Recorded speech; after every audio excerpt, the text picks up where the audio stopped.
Hey viewers, this is Slick Sinister here again with another episode of Tekken for Thought, and today's segment I'm going to cover about running on autopilot. Now, this is a subject that in the FGC is viewed as bad, and I'm going to talk about how it's not as bad as people make it seem. It's just a little bit misused, and also how to reduce it so we can have better gameplay from ourselves. Now, moving along, I'm going to cover the urban definition of autopilot. Now, they have it as when you do something without thinking about it, which usually ends up being a mistake. Now, in the FGC, and right now with regards to Tekken, that's viewed the same way. It usually involves making bad decisions because you're not paying attention to what your opponent is doing. Now, before I get into how we can reduce the autopilot, I want to say that it does have its perks along with those faults. We can't completely shut off going on autopilot. Over time, we learn responses and as we play the game, and those responses come faster and faster. And it comes to the point to where, guess what? You don't even think about it. It becomes normal when you repeatedly go over punishing stuff from people, punishing characters, because you're used to seeing it over and over.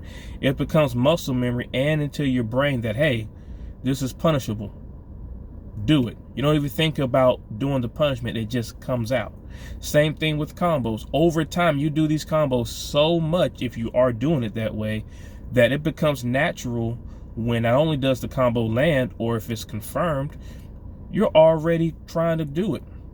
Same thing with breaking grabs, defensive options. Over time, you build up these responses, and there's a scientific definition to match that, where that definition says being able to carry on doing tasks quickly, accurately, and without conscious thought.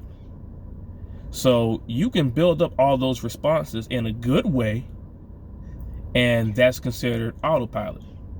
Prime example, just taking a drive home. How many times to my people out here that drive, you made it home. You have no idea how you made it home. You might have, you're not supposed to do it no more. You might have been on your cell phone, might have been jamming on the radio. You weren't really paying attention. But you're so used to that route every day or every other day you go out. You know how to get back home. You know where to stop at. You know where to make the right turns at. That's on autopilot if you somehow made it home without even thinking about it. Another example is if you're a big music lover, there might be a song you might love. You know word for word this particular song. You might hear it on the radio, you might hear it somewhere else, and it might not be the beginning of the song. It could be during the middle or end of that song, and without even thinking about it, you're already singing from that spot. That's autopilot. Those are built up responses over time that you have learned. Now, the scientific aspect of that doesn't sound so bad. The FGC aspect does sound bad because over time, you build up all these reactions and responses to make it instinctive to you. However, you don't want to only rely on that so much, because especially if you build up bad responses, that autopilot is going to hurt you. On top of that, also, you want to think about what you're doing so that way you can make adjustments, and then the automatic responses come from the follow-ups and the adjustments that you make.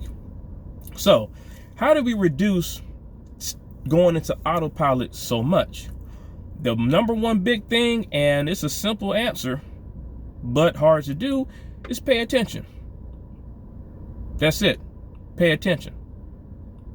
You have to look and see what your opponent is doing. Not what you want to do, but what your opponent is actually doing in the match. You have to focus on that. You're not going to be able to do what you want to do. You can't have a one-track mind every time, whether on offense or on defense, on what setups you want to do. If you're on defense, what you want to do to get out of being on defense. If you're constantly doing that, you're just going off of reaction. You're not going off of what's actually going on in the game, which leads to another concept.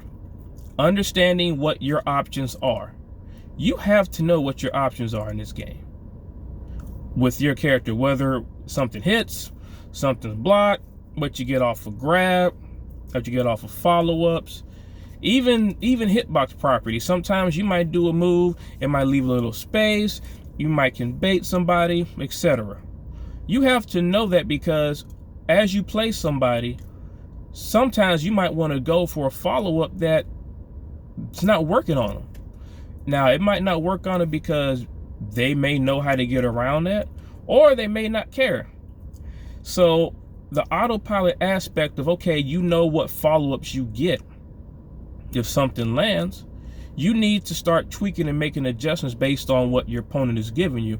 Okay, I do this on hit, and each time I try to go in, I'm getting either they're sidestepping, trying to hit me, they're trying to mash a reversal. Let's say they're doing everything but actually blocking. You know what you can do? Hold up. Let me just stop. Let me just shift gears. Let me just stick and move. If I do an attack, they're constantly trying to react to that because they don't want to think about what they're doing on their end. If you keep going in with the same concept of attack, you're running on autopilot because you just want to do whatever responses come with that. You're not thinking about what your opponent is doing. Same thing on defense. Now, some people have responses of, okay, if there's a little gap between me and my opponent, I might want to get out the way. Now, that's not a bad autopilot response. You don't want to rely on that all the time, but that person has it in them to where I need to get away so I can think or I can see stuff. Some of you have a response of, okay, somebody's on me. I want to get them off of me so bad. I'm willing to do anything to make it happen. Not only is that a bad autopilot response because you built that over time, you're not even thinking about what's going on.